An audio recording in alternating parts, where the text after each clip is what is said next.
Whoa, we're back. We are back. We're talking about Secret Invasion. Secret Invasion, buddy. It is episode number 3. Yes. I gotta say, right off the bat, I'm struggling with this show lately. You're struggling with the show, or are you just struggling like with the talking about it? Like this, it's just. Am I super excited to watch it every week? Not so much as I have been other shows. That's fair. You I'm know? I'm enjoying it, and I do enjoy a good like espionage kind of film. So, I mean, this is okay for me.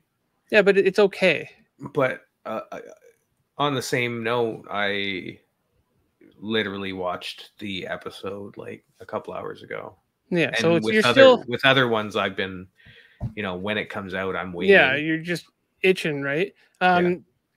When it comes to this show particularly, all I really want to see is these guys.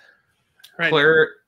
And last week we talked about the Super Skrull and how this guy is considered the Super Skrull. And before he was that, he was Clert. No need for eyes or vowels or anything like that. Clert Kent, actually.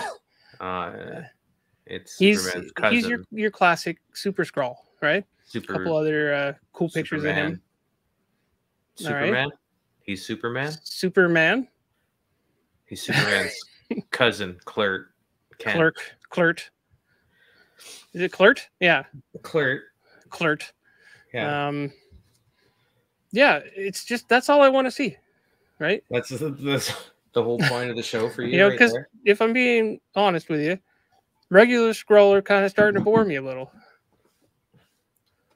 Really, shape-shifting aliens are boring you.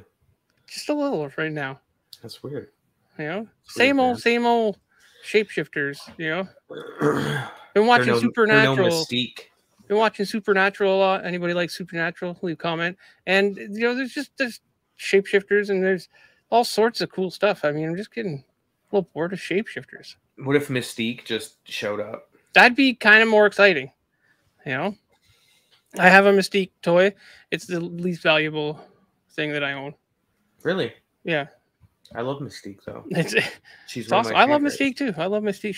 She's got to be one of my most favorite shapeshifters. Shapeshifters. That's how we're starting it up. Yeah. She's probably one of my favorite mutants altogether, actually. In general. Yeah, she's cool, man. Let's get right into kind of the plot of this. Okay. The basic plot. Does it thicken? It does. It does it. I don't. You know what? That's something to talk about. Is that no? I don't feel that there is a thickening of the plot. I think the plot... No, I think that the thickening of the plot is just that they're making you wait for Super Skrulls. And maybe that's part of the problem is that when you're watching like spy and espionage stuff. Yeah, the plot thickens throughout. Whereas we had the plot episode 1, and it hasn't thickened any. It's pretty much stayed. Yeah, and it's kind of backstepped into like a singular story, like singular episode plot in this. Yeah, the basic plot of this episode in general doesn't really thicken the major plot much. It's these 3 Skrull who are sent to infiltrate. Yeah. The government facilities. Right? Yeah. And they're meant to have a submarine shoot a missile and take down an airplane. Airplane. An airplane. Okay, a UN airplane. With the hopes to cause a war. Right. Or World War III, essentially. Yeah.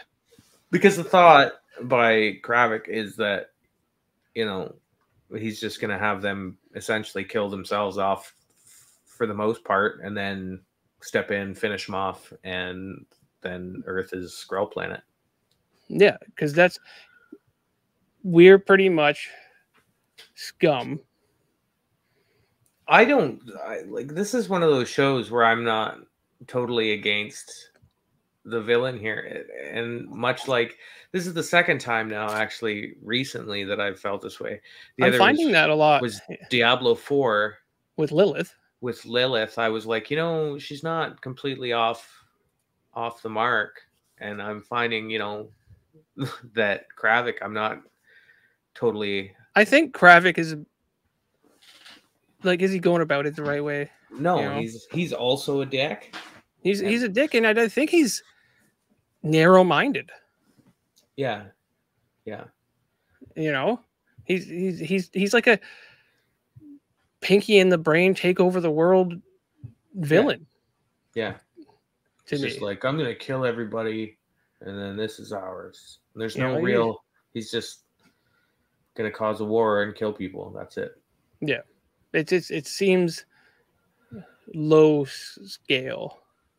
I mean, high, like planetary overlord, fine, high scale, but he feels like a low scale villain,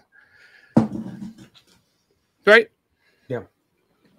Anyway, so like we start the episode off really with a conversation between Fury's wife.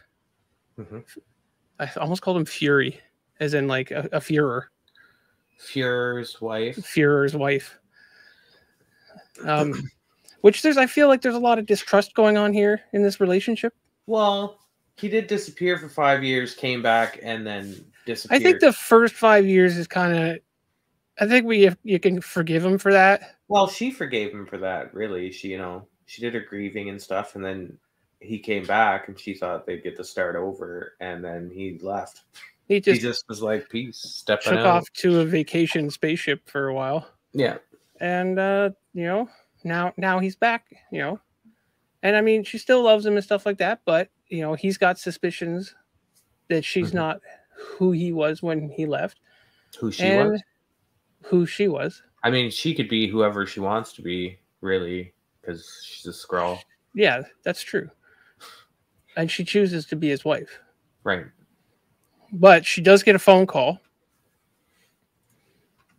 And he kind of turns away. Mm-hmm. For what reason? Does he want to ignore that? Or does he have like some devices where he can kind of hear? Oh, no, he's a spy. He is a spy. One of the best. Right?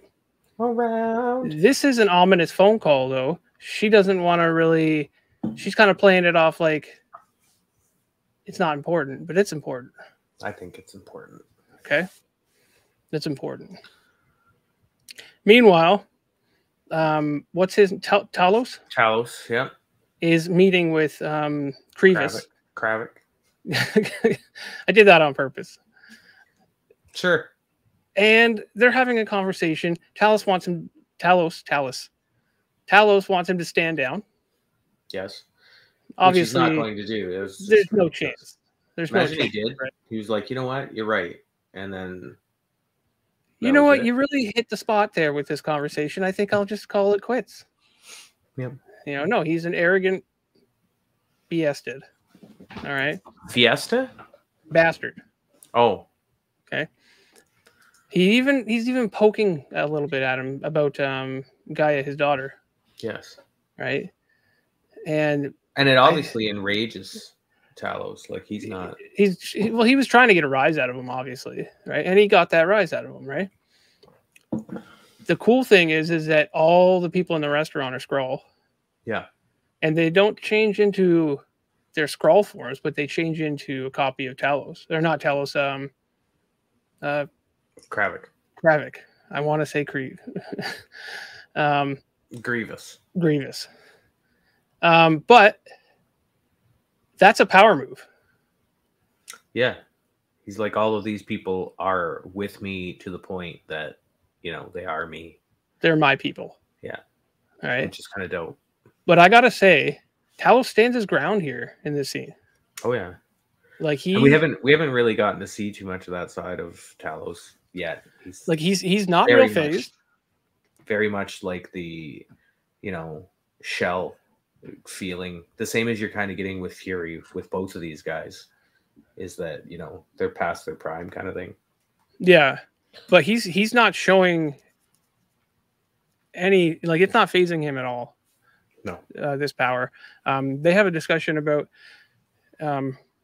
how each of them feel about humans, and how Talos thinks humans are more formidable when they are facing a common threat, right? Yeah. And that's been shown in the Marvel movies over and over and over again to be true. Yeah. Right? Like, does Gravik think that he's on par with Thanos?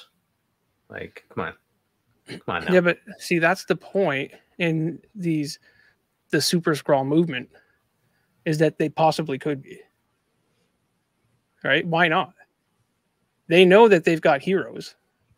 Yeah. So they need to counter that with Super Skrull anti-heroes. Yeah. Right? Which we see in this next scene, because as a result of him poking at him about his daughter, he stabs him in the hand with a knife.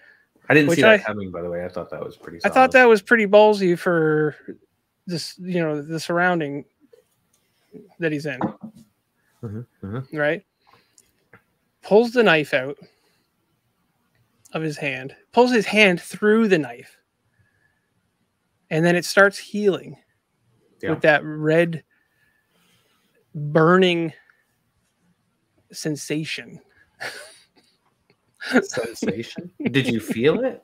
Okay. And that's what were we calling that? That's the extremists, guys. Extremist soldiers. Yeah. So we're seeing that. We saw that on the computer in the last episode. And he has already begun to transform himself into a Super Skrull. Does that mean that he can breathe fire then? Is what I do not know. I do not know. But we see that he furthers that. This is a picture from the trailer. And now he's got Groot powers. All right. Stretchy root arm. Now, will all of the Skrull have a multitude of these powers or singular powers? I highly doubt that he's gonna, have a whole bunch of people with multiple powers. I think that he's an egotistical kind of, thinks that he's the savior of the Skrulls. So I can see him having all the powers. Yeah.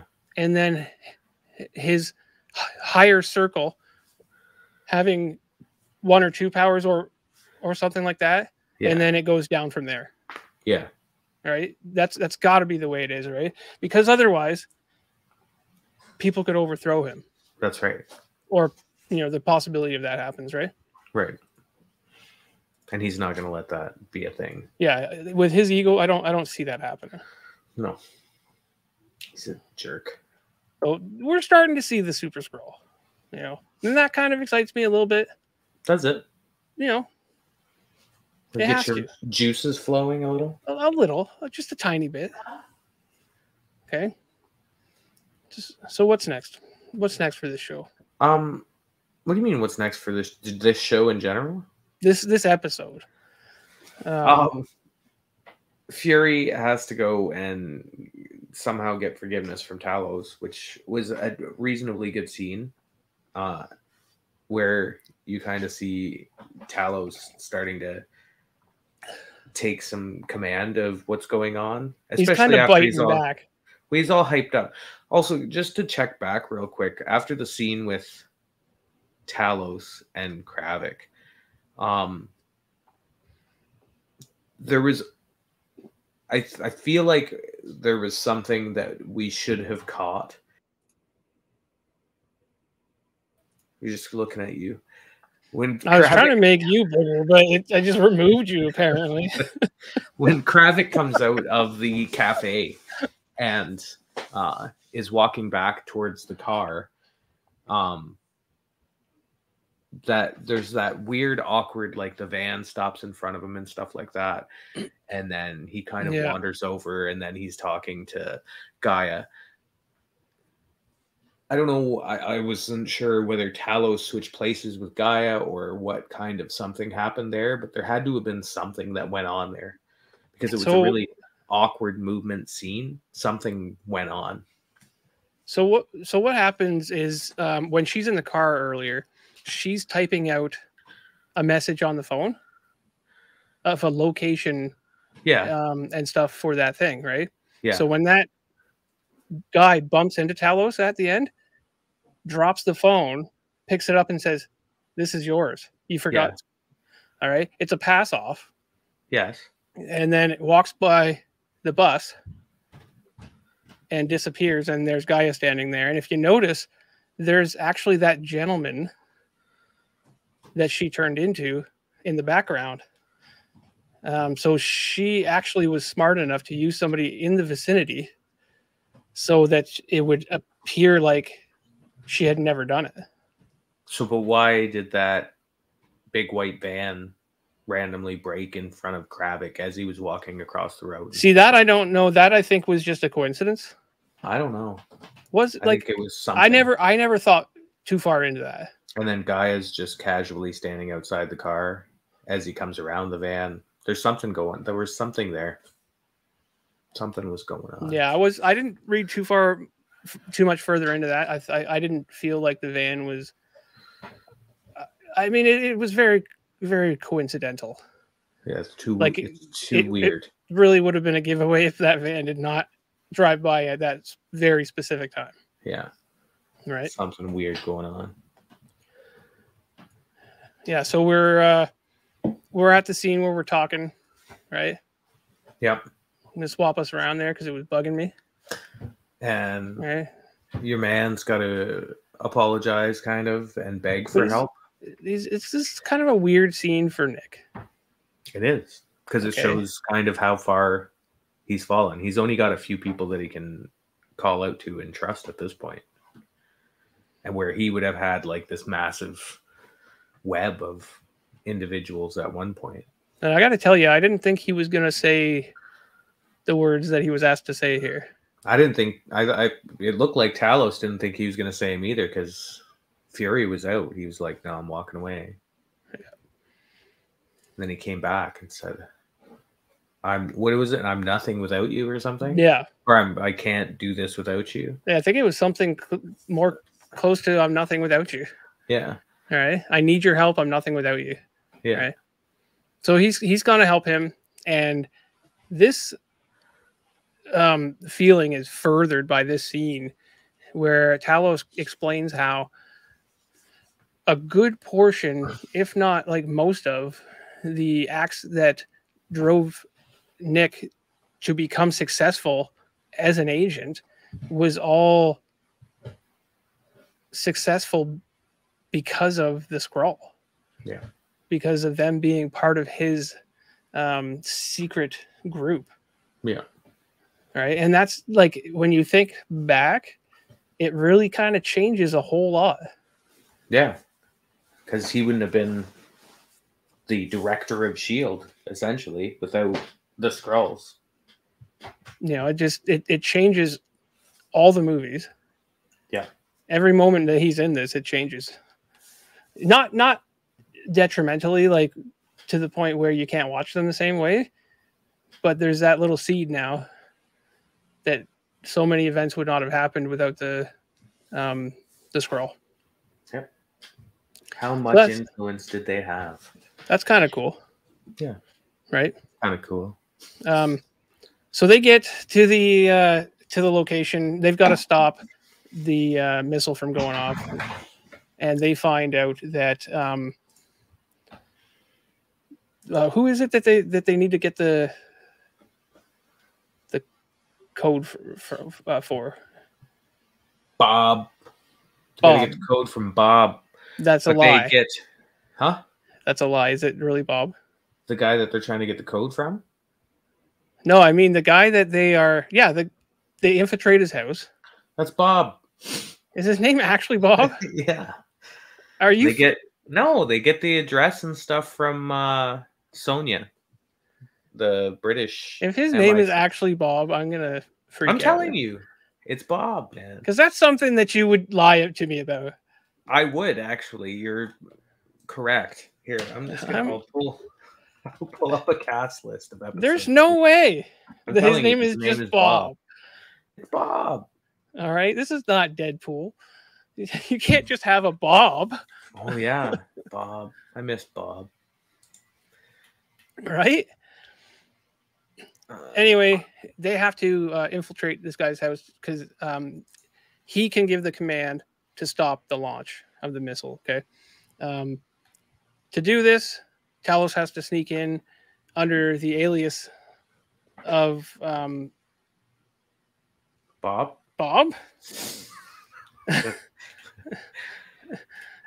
Which his cover is blown because one of them noticed that he can't be in two places at once.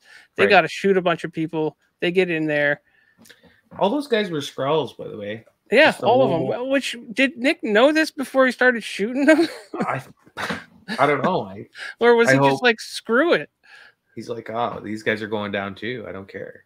I don't know. He's been on a tear though, so I don't know. Maybe. Yeah, I don't know if his motives are like skewed here. Bob Fairbanks. It's really Bob. Wow. Played by David Bark Jones. It's Bob. That's amazing. Yeah. I respect that. All right. So it's my second favorite MCU Bob at this point. Yeah, for sure. Fury gets in there following Talos, and he gets a call saying, "Oh, I've cleared it all. I've got Bob in my custody. Come on up, Nick. Nick.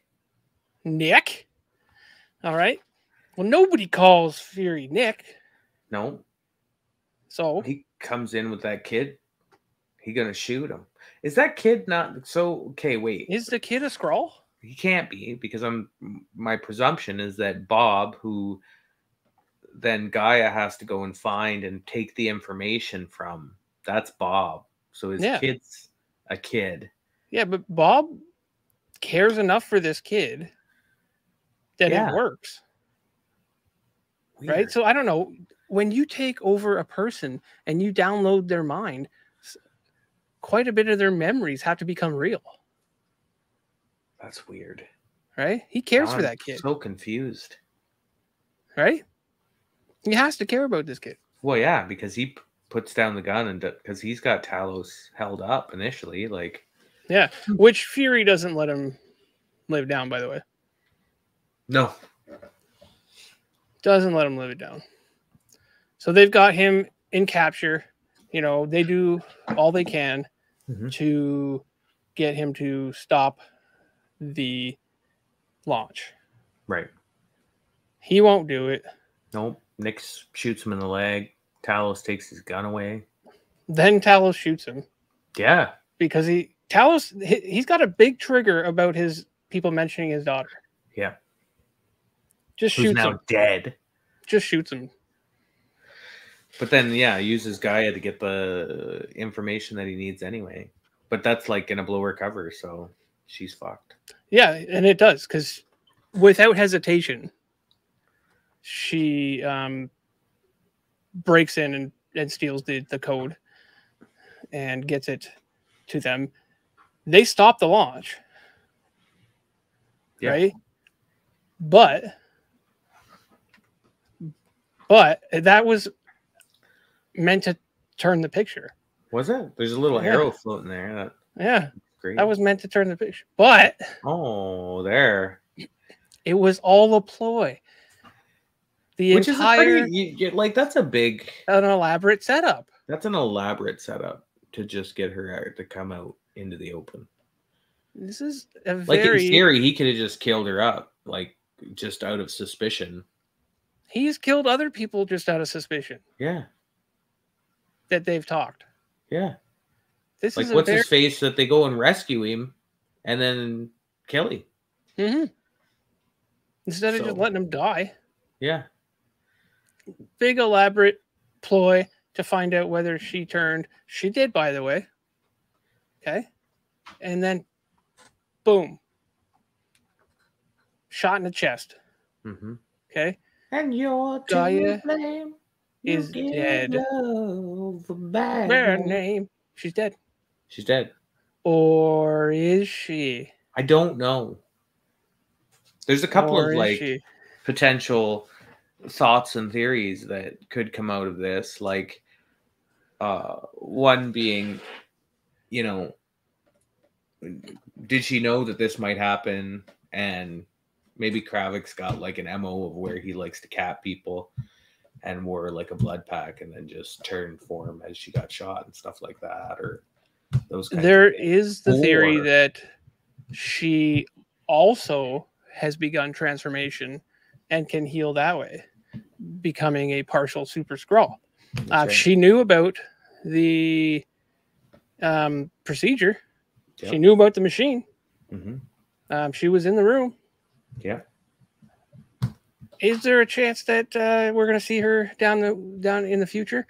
Possibly, because there are scenes in the trailer with her in it that have not happened yet.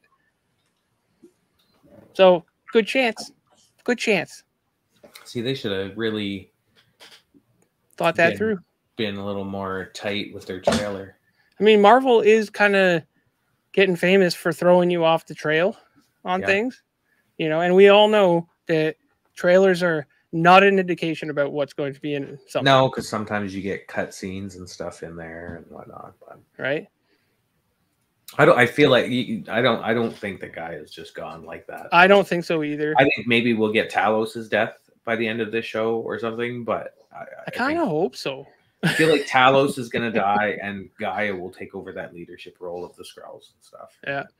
In a good manner? In a good manner. Yeah. See, because I don't know where this leads to in the future of the MCU, right? Well, what else do we have? I'm fuzzy because we've got Secret Wars. I don't know how that's going to play out. I don't know. How much importance is this going to have in that? You know? Well, it's got secret in the name. It does have secret in the name. Can't just throw that away. Yeah. After that happens, we've got a scene pretty much near the end of the show. Yeah. Or the end of the this episode where Fury's wife goes to a lockbox. Yep. And she pulls out a gun. What's she gonna do in that room by herself with a gun? I don't know. She puts it back down too. Like she does put it back down. Going on there. But that's because she gets a call. Right. Okay. And she gets a call. We never put a spoiler up, did we? No, we didn't. But this is a good time. Yeah, it's a good time. We're at the end of it. There's a spoiler. This could be a spoiler. She gets a call. We'll pop that in somewhere at the beginning. Yeah, maybe. And someone's giving her orders that she needs to be ready. Who is it? And the voice is definitely Rhodey. I didn't catch this. Now, it was so clearly Rhodey. It could have been some other guy. Steve. Well, if we're being honest, anybody could mimic his voice. That's also true. Correct? Maybe it was Bob. Oh, wait, maybe it was Bob. Bob's dead. But it does raise the question. Is Rhodey, is War Machine is not a Skrull? Even if Rhodey is, my understanding of how these suits work, because I'm also a billionaire, genius, philanthropist, playboy, is that they would run on like biometrics, right? So as soon as you're saying that nobody else can put the suit on, he wouldn't be able to react. That's a good point. Yeah, that's a good point. So he could be Rhodey, but he can't be War Machine. How close is the DNA? I wonder. He's purple blood guy. I know, but like they have to. It has to be good enough to pass a certain amount of, like, he works in the military. Well, are they out there just taking blood samples all the time? I don't know. Maybe. I don't know how the military works, but I don't know if that's it. I don't know either. Is it replicated? You're saying, is it replicated down to like cellular? I don't know. That's an interesting. But there's a scene where Gaia is getting information to get the code, and people are saying that this person that the arrow is pointing to here, could possibly be not the woman in the foreground. Not the woman. Not the woman. Is definitely not Rhodes. But this person, people are saying, might be Rhodey. I don't know. Doesn't exactly look like him. Kind of does. Kind of doesn't. I don't know. What do you think? Maybe it could be. I mean, that's an interesting theory, but like, I don't know. So if we're talking about who could be a Skrull. All right. I want to talk about this guy for a little bit. You want to say, are you trying to tell me right now that Nick is a Skrull?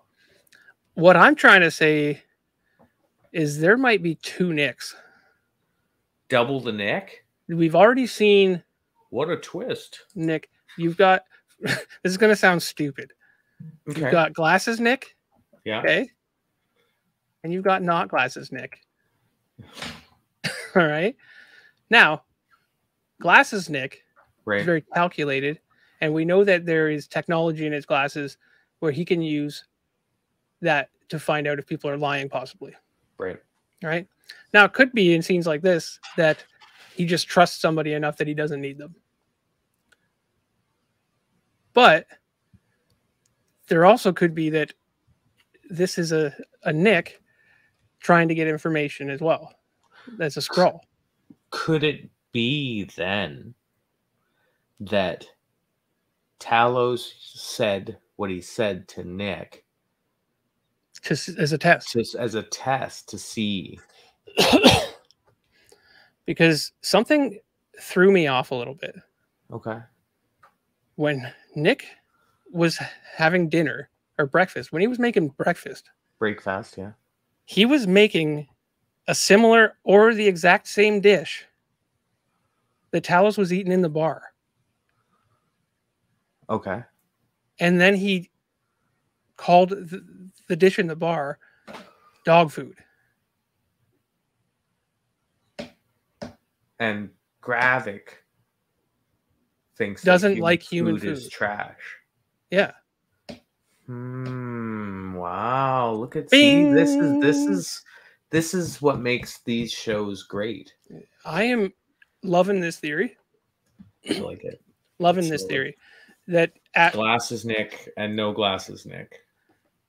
I'm not saying that every scene with Glasses Nick is real Nick and that every scene without is not, but there could be something there. There could be. Right? That's or this could be the real Nick. Now. That's fair. Nick. Yeah. Well, that is the real Nick. Its name is Nicholas Fury. Nicholas Fury now. So. Yeah. Which I just found it humorous that she put a patch over the eye. Yeah. After she had to remove it. Yeah, it was good. I do believe that's Sonya, who I enjoy as a character as well. So yeah, I'm curious to see kind of what they do with her. She's a cool, and I think there's more to her. Yeah. So a good ally, I think. Yeah. So anyway, I didn't actually think I'd have much to say about this issue. We do that all the time, but we're pretty much on par with where we thought we would be. Yeah. Talking about this one. I'm not loving this show. Sure. I'm not hating on it. It's good, but I can't say it's great. If I'm gonna throw it a banana, I think I was at a 6.5. Am I gonna go? I gotta, just because of how not stoked I was to watch this. I'm at a 6. Yeah. I'm gonna float in there too. I'm gonna chill out at a 6. Yeah, it's like, and I don't. I watch it. I enjoy it while I'm watching it. I'm not anticipating the next episode or anything. High hopes for it to end in a nice spot. We got what, 3 episodes left, right? Lots of room to grow. 6 episoder. I think the pace is kind of like okay. Pace is reasonable. Yeah, I don't have anything to I don't have a ton to complain about. But I don't have a lot to rejoice about either. Like I don't have a lot to praise. No, so which is why we're chilling at a 6. I think a 6 is a good spot for this, and like I think our general excitement during these shows really can tell. It really tells that story that you can tell when we're super excited to talk about something, or we're super excited to just smash something. Yeah, and we're not either of those. No, we're just so keep watching, and we'll be excited for a lot of other stuff. Remember up there in that corner, all those social media visit things us on the social medias. Go ahead and like, share, comment. Let us know what you're thinking about this series so far. It'd be great if you subscribed as well. Yeah, do that. That'd be great. I would enjoy that now. Anyway, that's it for us. Take care. Love you guys. Jesus. Oh.